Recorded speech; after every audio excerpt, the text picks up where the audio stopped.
Hello everyone, ఈరోజు lunch box recipe వచ్చేసి కొత్తిమీర రైస్ అనమాట. అందరూ పులావ్ టైప్లో చేశారు, బట్ ఈరోజు మేము పల్సెస్ నట్స్ అవన్నీ వేసి ఒక హ్యాపీ మీల్లా చేసామనుకోండి. చాలా సింపుల్. ఇందులో ఒక టాపిక్ గురించి కూడా మాట్లాడతాను. సో చేసుకుంటూ మాట్లాడుకుందాం. ఫస్ట్ ఆఫ్ ఆల్ టొమాటో, 4-5 పచ్చిమిర్చి, అల్లం, వెల్లుల్లి, చెక్క, మొగ్గ, లవంగాలు, కరివేపాకు, కొత్తిమీర, పుదీనా ఇవన్నీ నీట్గా వాష్ చేసుకొని కట్ చేసుకొని మిక్సీలో మనం పేస్ట్ చేసుకోవాలన్నమాట. దీనిలో వాటర్ ఏమీ అవసరం లేదు. దానికున్న థిక్నెస్తో కచ్చాబచ్చాగా చేసుకుంటే సరిపోతుంది.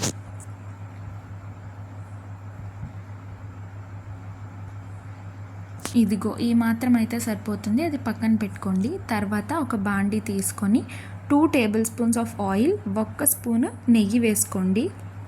నెయ్యి చాలా టేస్ట్ని ఇస్తుంది, హెల్త్కి కూడా మంచిది. 1 స్పూన్ పోపు సామాన్లు వేసుకోండి. ఇప్పుడు నేను చెప్పేవన్నీ ఒక్కొక్క స్పూనే వేసుకోండి మీ టేస్ట్కి తగ్గట్టు. తర్వాత 1 స్పూన్ పచ్చిశనగపప్పు, జీలకర్ర, వేరుశనగుళ్ళు ఇవన్నీ కొంచెం పులిహోర టైప్లో ఉంటాయి, but trust me it's more tasty than pulihora ఈ రెసిపీ. ఇవన్నీ వేసుకొని మంచిగా ఫ్రై చేసుకోండి, కలర్ కొంచెం చేంజ్ అయ్యేంత వరకు.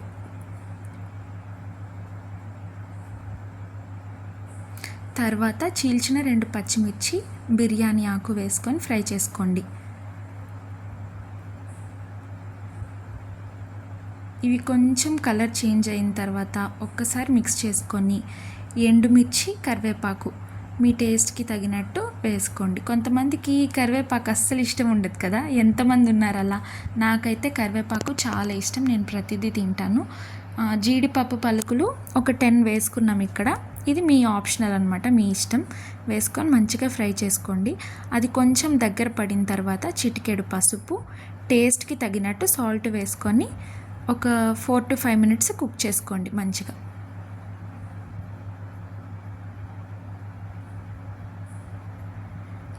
ఈ విధంగా అయిన తర్వాత ఇందాక మనం కచ్చబచ్చగా చేసుకున్న కొత్తిమీర, పుదీనా పేస్ట్ ఉంది కదా, అది దీనిలో వేసుకొని ఒక 5 minutes కంపల్సరీగా మీడియం ఫ్లేమ్లోనే పెట్టుకొని కుక్ చేసుకోండి, లేదంటే ఇదంతా మాడిపోతుంది అనమాట.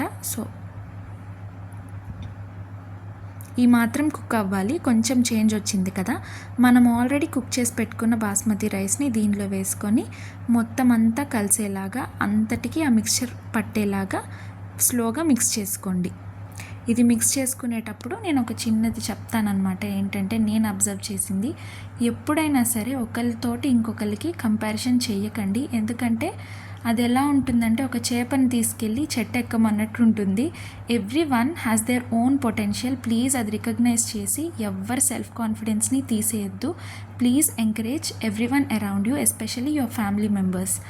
అంతే, అంతా మిక్స్ చేసుకున్న తర్వాత పెరుగు రైతాతోటి సర్వ్ చేసుకుంటే సూపర్గా ఉంటుంది. Thank you for watching.